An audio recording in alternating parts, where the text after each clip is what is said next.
Is it rolling? Yes, it's rolling. Hi, I'm Lo. I first got into fashion when I was about 5, and I started rummaging through my brother's closet and picking all his baseball shirts and putting them over my dresses. And it kind of looked weird at first, but I definitely had that follow me through my whole life. So I love to mix and match pieces, and fashion's always been something that I've been really interested in. Hi, I'm Juliana. I first got into fashion from a very young age. I remember when I was a kid, my cousins would come over and we would take extra scraps of fabric from my downstairs play bin, and I would wrap them around themselves, and we would have a little fashion show in our basement. So that's kind of what sparked it all. So when I came across fashion blogging, I loved that it was relatable and that the girls wearing those clothes looked just like me. And I loved that it could be a platform to show people what I was wearing, but also to help them get inspired as well. I started blogging in, I think it was June of 2013, and it was after following a lot of blogs for quite a while. I never felt like I could start because everyone has these very amazing, extravagant closets, and they know how to pair things perfectly. And when I fully got immersed into the blogosphere, it was actually because of One Direction. And I saw one of their girlfriends wearing like really nice leather jackets and like ripped jeans, or like a really classic Oxford shirt, like a button-up, and she happened to be the best friend of We Wore What. So I kind of got immersed in One Direction, but now it's like straight away from that. Lauren and I are fashion bloggers ourselves, so we initially started researching for our senior sem to look into the blogosphere, as we're calling it, and see why it is actually important and it's not just a hobby on the side of a lot of people's day jobs. And Juliana and I were really passionate about blogging and what goes on behind it, because when my friends ask me what blogging is and like see me taking my posts, they don't really get it. So I wanted a place where my peers and my family and even my followers can look and see really how strategic it is and how it can become a business. And what we've found is that people are creating big business out of this, and it is really impacting the way that everyone consumes fashion, whether they know it or not. So it kind of just stemmed from our own side interests and turned into a discovery of a revolution. I can definitely get why people aren't interested in fashion blogging at first. It's definitely a niche audience sometimes, but when you look at the bigger picture of celebrities and the fashion scene already, I read an article the other day that said that in between fashion shows it used to be just magazine editors talking about how to get rid of their jet lag, but now it's photographing these bloggers, which is pretty revolutionary if you think of it, that they've just come on the scene and they've had this huge impact on the industry. Even if you're not avidly consuming fashion media, you're still impacted by the blogosphere. We live in a consumerist society, I think we all know that. Maybe not always materialistic, but we're definitely impacted by the purchases that we make. So the modern day blogger is actually acting as an advertiser, a trendsetter, a designer, all mixed into one. In more relatable terms, bloggers are like your best friend recommending a piece of clothing to you, or like recommending a store, and it's just on a relatable level.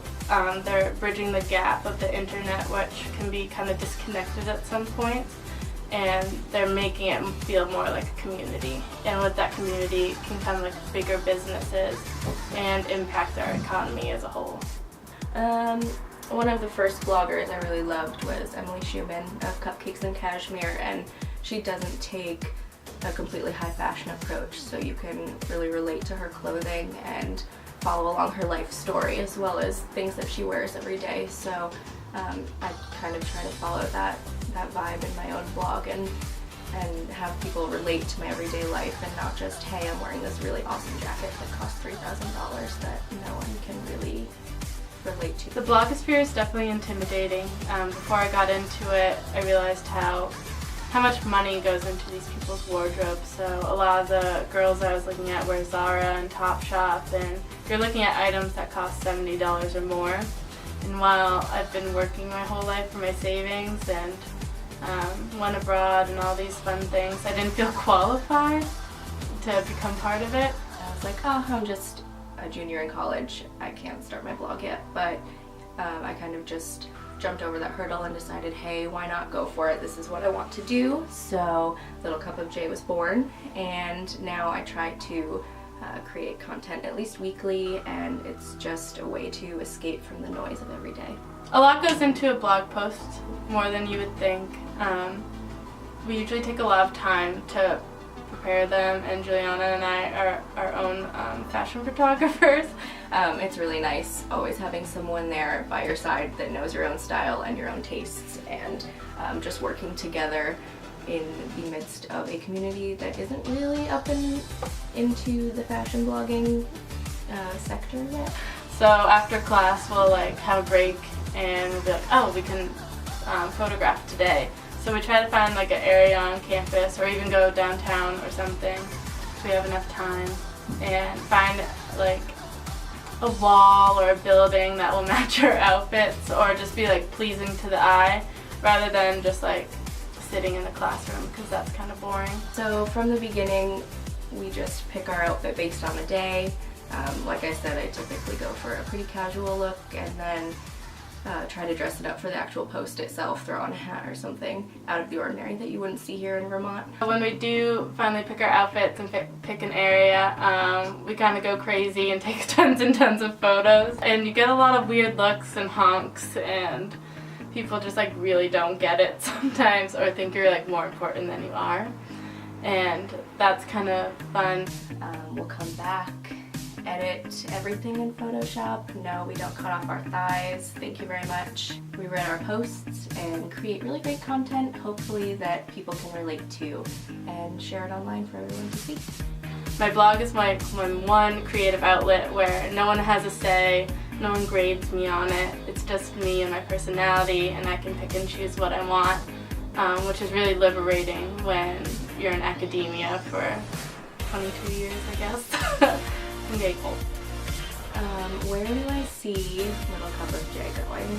I would love to keep building a following, obviously. That's kind of the goal for every blogger. And just keep getting really positive feedback and having people be able to relate to the content that I'm producing, because it is my life and it is what I love. I love it, and I could see it going somewhere because I am a part of affiliate programs and I get a lot of good feedback from it. But even if it doesn't turn into a billion-dollar business, I'll still be happy if people are getting inspiration from it, and I still get to be myself and be happy with what I'm doing and the content I'm putting on my blog. I would love for it to just keep growing, and we'll see what happens.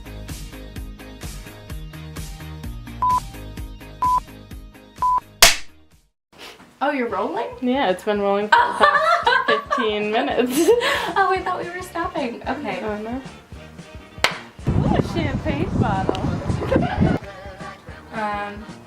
Blog posts are kind of strategic when you're thinking, I don't know.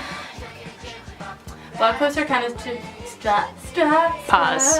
I think it's that. Oh. Should I introduce myself? Yeah. Oh, God, I'm so weird. So what's my question? Alright, No, that could be funny. Can you hand me a water, please? Like, cut. I'm thinking. Shut up. Definitely don't like to stray with like mustard colors or anything like of that nature, so I'm sorry. Fine. Thanks. Thanks for it. Can you like cut? Cut! Okay. Well, now how do we start? Hi. Break. Okay. Hi, I'm Juliana. Do it again, I just kicked the Yes. radiator.